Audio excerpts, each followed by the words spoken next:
Hello friends, कैसा सब लोग। तो फ्रेंड्स, एक सुप्रीम कोर्ट का ऑर्डर आया है जो आपके एनओएस वाले कैंडिडेट को लेकर आया है। ठीक है, तो आई होप आप लोगों ने इसको ऑर्डर को देख लिया होगा और उसके बाद इसका क्या प्रभाव पड़ने वाला है, चाहे आपकी जो भी शिक्षक भर्ती रहे या जो आप लोग टेट सी टेट वगैरह देते हो, इस पर आपका क्या प्रभाव रहेगा, तो इसके बारे में मैं आपको बता देता हूँ। देखिए, ये तो आज के न्यूज़पेपर के अंदर कटिंग आई थी, आई होप आप लोगों ने इसको देखा होगा। लेकिन लेकिन इस न्यूज़पेपर की कटिंग से पहले जब आप लोग सुप्रीम कोर्ट ऑफ इंडिया की वेबसाइट के ऊपर जाओगे तो यहाँ से आप लोग डाउनलोड कर लेना जो आपका जजमेंट आया है एनओएस वाले कैंडिडेट को लेकर। तो जो जजमेंट आया है, इस जजमेंट के अकॉर्डिंग जो आपका एनओएस का कोर्स होता है, ठीक है, उस कोर्स को यहाँ पर इनवैलिड मान लिया गया है। ठीक है, हालांकि ये फैसला भी उत्तराखंड के जो आपकी सरकार है उसके अकॉर्डिंग आया है, लेकिन अब आपका धीरे धीरे करके सभी जगह आपका लागू हो जाएगा। यानी जिन लोगों ने एनओएस यहाँ पर करी हुई है तो वो अब आगे जो शिक्षक भर्ती रहेंगी उसके अंदर शामिल नहीं हो पाएंगे, क्योंकि वही वाली बात कही है, इससे पहले आपके बीएड वाले कैंडिडेट को बाहर निकाल दिया गया। क्यों? क्योंकि उनकी क्वालिफिकेशन ज्यादा थी। इस बार एनओएस वाले कैंडिडेट को बाहर कर दिया गया। क्यों? क्योंकि इनकी क्वालिफिकेशन कम है। तो फिर एक बार जो बच्चे हैं, पहले बीएड वाले और अब एनओएस वाले, सरकार की गलत नीतियों का दोबारा शिकार हो गए। या तो पहले ही अच्छी प्रकार से नीतियां बनाई जाती, ठीक है, और पहले नीतियां बनी, अब वो गलत साबित हुई, बच्चों ने कोर्स कर लिए, अब वो बाहर निकल गए। ठीक है, अब इसका क्या प्रभाव पड़ेगा? क्या इसका प्रभाव जिन लोगों की जॉब लग चुकी है, तो जॉब लगने के बाद भी मतलब आप लोगों के ऊपर इसका प्रभाव पड़ सकता है।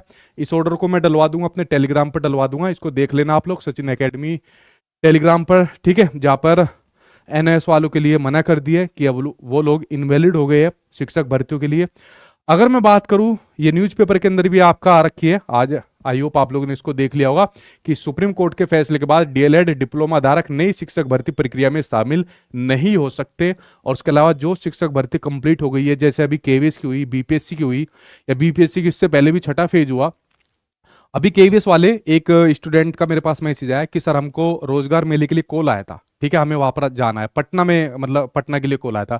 उन्होंने कहा सर अब हमें कॉल आया, अब हमें नहीं बुलाया जा रहा, अब हमें मना कर दिया है एनआईएस वाले कैंडिडेट को लेकर। ठीक है, यानी एनआईएस को देखिए भर्तियों में जो ऑलरेडी हो गई है तो उसमें भी एक तरीके से तलवार लटकती हुई नजर आ रही है। ठीक है, तो आप लोग देख सकते हो फैसला आया। ठीक है, तो सुप्रीम कोर्ट का डिसीजन है।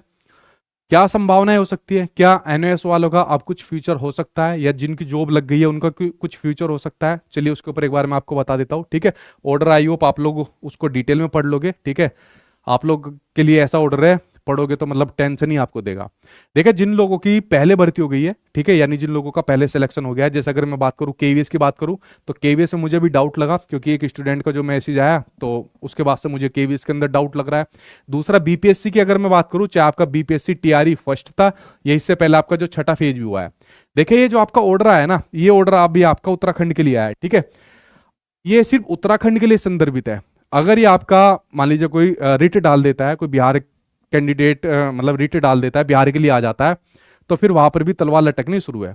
इसमें मतलब एक तरीके से क्या, कैसे जान बचाई जा सकती है? जिन लोगों की जॉब है, तो जिन लोगों की जॉब है वो इस तरीके से जान बचा सकते हैं कि भाई जैसा आप लोगों ने ये 18 महीने का कोर्स निकाला था, जो ऑलरेडी कॉन्ट्रैक्ट पर टीचर पढ़ा रहे थे तो उनके लिए आपने कोर्स निकाला था, ठीक है, क्योंकि वो टाइम की शॉर्टेज थी, वो नहीं करा सकते थे। तो जॉब लगने के बाद आपने कोर्स निकाला, तो भाई हमारी भी तो अब जॉब लग गई है, ठीक है, तो हमारी अब जॉब लग गई है, तो हमारे लिए भी कुछ इस प्रकार का प्रावधान कर दो।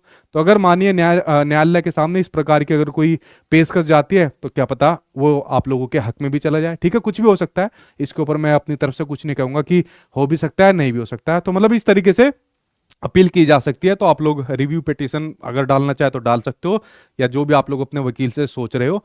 तो आप लोगों ने देख लिया कि जो एनआईओएस वाले कैंडिडेट है, तो उनके लिए भी जैसे बीएड वाले कैंडिडेट है उनके लिए रास्ता बंद हुए, ठीक उसी प्रकार से एनओएस वाले कैंडिडेट के लिए भी यहाँ पर रास्ते बंद हो गए हैं। और ठीक उसी प्रकार की मार इन बच्चों को पड़ी है जैसे बीएड वालों को पड़ी थी, गलत नीतियों की वजह से। ठीक है, तो ये एक बुरी खबर थी। मैं सोच रहा था इसको ना दो, आई होप आप लोगों को पता चल गया होगा, लेकिन बच्चे कह रहे थे सर इसके बारे में बता दीजिए, तो मैंने सोचा आपको ये बता देता हूँ। ठीक है, तो ये आज के न्यूज़ थी। बाकी जिन लोगों की जॉब लग गई है, तो अभी देखिए आप लोगों के मतलब क्या चीज़ें आती है, तो अभी उसके ऊपर कुछ भी कह पाना पॉसिबल नहीं है। ठीक है, चलिए आज की वीडियो के अंदर इतना ही बताना था, कुछ नई चीज़ आएगी तो आपको इन्फॉर्म करूंगा। Thank you.